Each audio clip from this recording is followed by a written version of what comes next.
Objection your honour, এই বিবাদীর কথায় আমার আপত্তি আছে। আমার মক্কেল বাদিনী এই বিবাদীর সাথে সংসার করতে সম্মত নয়। 3টি কারণে। নাম্বার 1, এই বিবাদী পরকীয়া আসক্ত। নাম্বার 2, এই বিবাদী আমার বাদিনীকে শারীরিক এবং মানসিক নির্যাতন করে। নাম্বার 3, এই বিবাদী আমার বাদিনীকে ভরণ পোষণের খরচ দেন না। সো এই 3টি কারণে আমরা এই দাম্পত্য বিচ্ছেদ চাচ্ছি। That's all your honour. Sit down please. আপনার এই যে সন্তান, 7 বছরের সন্তান, সন্তানটি কার কাছে থাকবে? আমি এই সন্তানের দায়িত্ব নিতে পারবো না। ওর বাবাই যেহেতু এই সন্তানের দায়িত্ব নিতে পারছে না, আমি কিভাবে নিব? আর ভবিষ্যতে আমার যদি কখনো বিয়ে হয়, আমার হাজবেন্ড তো এই সন্তানকে কখনোই মেনে নেবে না। সো আমি পারবো না এই সন্তানের দায়িত্ব নিতে। আপনি তো বাবা, আপনি সন্তানের দায়িত্ব নিতে পারবেন না? আমি তো বাবা, সে তো মা। মা ছাড়া কি কখনো কোনো সন্তান মানুষ হয়? সে যদি তার ভবিষ্যতের স্বার্থ চিন্তা করতে পারে, ভবিষ্যতের কথা ভাবতে পারে, তাহলে আমি কেন পারবো না? আমার পরবর্তী স্ত্রী এই সন্তানের দায়িত্ব কি নিবে? আমি এই সন্তানের কোনো দায়িত্ব নিতে পারবো না। তাহলে এই অবুঝ শিশুটি কার কাছে থাকবে? আপনি মা, আপনি দায়িত্ব নেবেন না, আপনি বাবা, আপনি দায়িত্ব নেবেন না, তাহলে সন্তানের আশ্রয়স্থলটা কোথায়? আর এখানে এই সন্তানটার কি দোষ? আমি কিছু জানি না। এই সন্তানের দায়িত্ব আমি নিতে পারবো না। তুমি মা, তোমাকে দায়িত্ব নিতে হবে। তোমাকেই নিতে হবে এই সন্তানের দায়িত্ব। তুমি বাবা হয়েছো কি করতে? তুমি নিবা এই দায়িত্ব। তুমি জন্ম দিছো, তোমাকে দায়িত্ব নিতে আমি হবে। পারবো সব না, দায়িত্ব তুমি নিতে হবে। নিবা। স্টপ। কোর্ট আজকের মতো মুলতবি ঘোষণা করা হলো।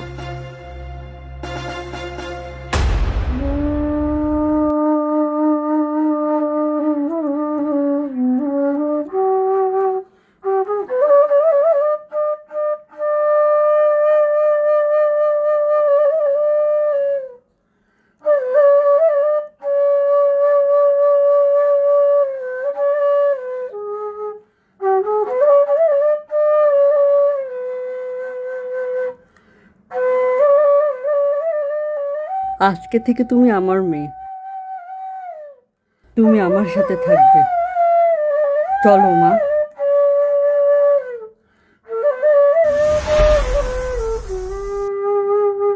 এই যে নাও, এই যে চকলেট নাও। কি হচ্ছে রুমে?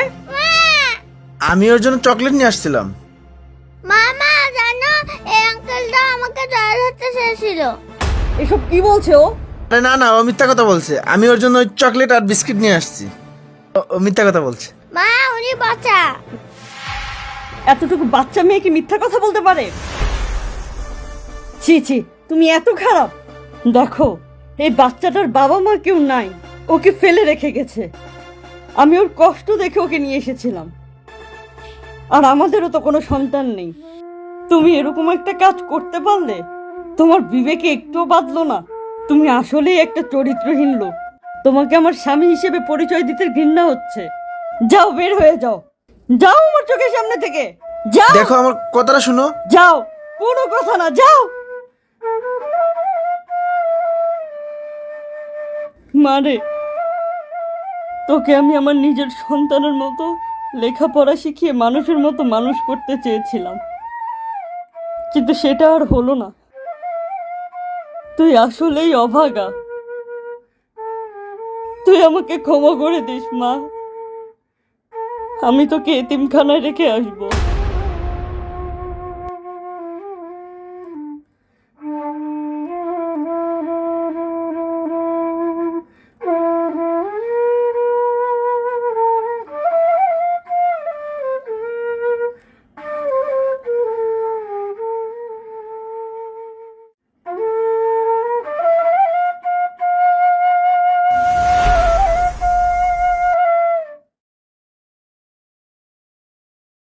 আসসালামু আলাইকুম ম্যাডাম।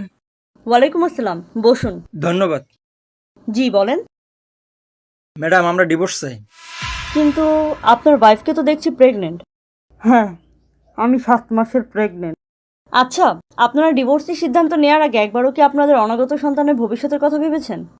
আমরা এত কিছু শুনতেও চাই না, ভাবতেও চাই না, আমরা ডিভোর্স চাই।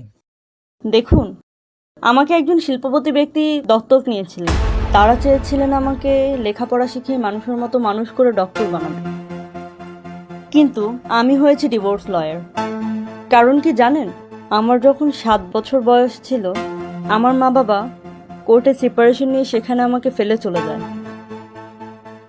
কেউ আমার দায়িত্ব নিতে রাজি হননি। শেষমেশ একজন মহিলা পুলিশ কনস্টেবল আমাকে তার বাড়িতে নিয়ে যায়। সে আমাকে তার বাড়িতে নিয়ে গিয়ে নিজের সন্তানের মতো লালন পালন করতে চেয়েছিলেন, কিন্তু ভাগ্যের কি নির্মম পরিহাস, আমি সেখানেও তার হাজবেন্ডের জন্য বেশি দিন টিকতে পারিনি। তারপর সে মা আমার সেফটির জন্য আমাকে এতিমখানায় দিয়ে আসে। সেখান থেকেই একজন শিল্পপতি ব্যক্তি আমাকে দত্তক নেয়। দেখুন, আজকে হয়তো আমি জীবনযুদ্ধে সংগ্রাম করে এতদূর প্রতিষ্ঠিত হয়েছি, কিন্তু এমন আমার মতো হাজারো সন্তান আছে যাদের বাবা মার ভুল সিদ্ধান্তের কারণে, এই ডিভোর্সের কারণে তাদের ভবিষ্যৎটা নষ্ট হয়ে যায়।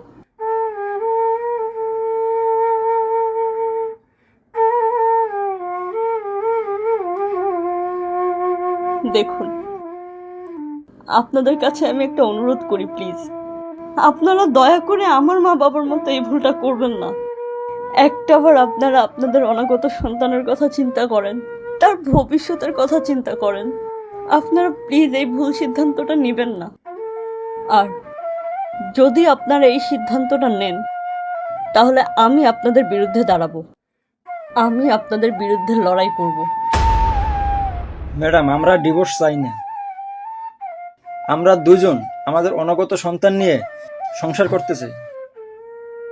ম্যাডাম আপনার মতো আইনজীবী যদি সবাই হতো, তাহলে আমাদের দেশটা আরো সুন্দর হতো। চলো, আসসালামু আলাইকুম ম্যাডাম। ওয়ালাইকুম আসসালাম।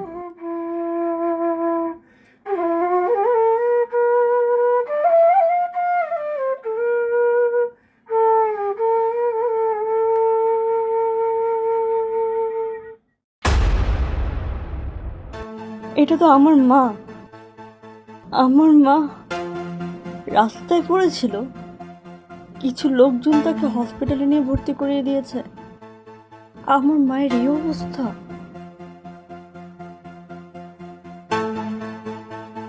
ড্রাইভার, গাড়িটা রেডি করো। আল্লাহ, আজকে আমার ভাগ্যটা কেন এরকম হলো? আমার বাবা মা তাদের নিজের সুখের জন্য আমাকে ফেলে চলে গিয়েছিল, তাহলে কেন আজকে আমার মায়ের এই অবস্থা? যাই হোক, আল্লাহ তুমি আমার মাকে বাঁচিয়ে রেখো।